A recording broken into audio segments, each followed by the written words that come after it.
บายดีมื้อนี้ป้าปีมาพาเห็ดเมี่ยงเมืองหลวงเริ่มต้นจากต้มน้ำป่นกับน้ำปลาแดกแล้วก็น้ำตาลแล้วเขาก็มาซอยหัวสิงไข่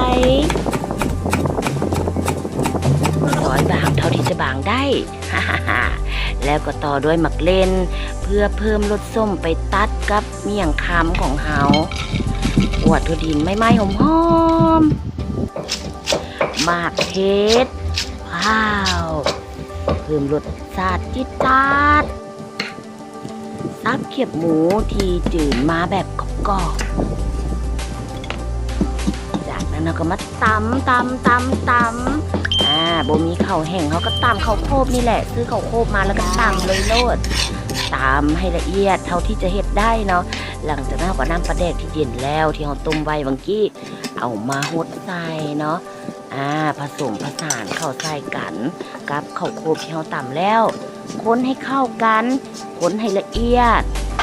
คนให้เข้ากันดีเมื่อละเอียดเขาก็ซิมเบิงเนาะได้รสชาติที่พอใจ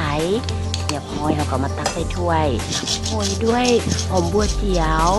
ให้รสชาติหอมเสิร์ฟเคียงคู่กับเครื่องเคียงที่เราได้ซอยไว้นั่นแล้วเรียบร้อยตอนนี้เขาก็มาฮอตตอนซิมกันตักเมี่ยงใส่ถึงผักสลัดแล้วก็ผสมผสานเครื่องทั้งหมดที่เขาจัดเตรียมไว้นานเนาะเครื่องประกอบทั้งหลายทั้งปวงแล้วก็พบกันใหม่คลิปหน้าสบายดี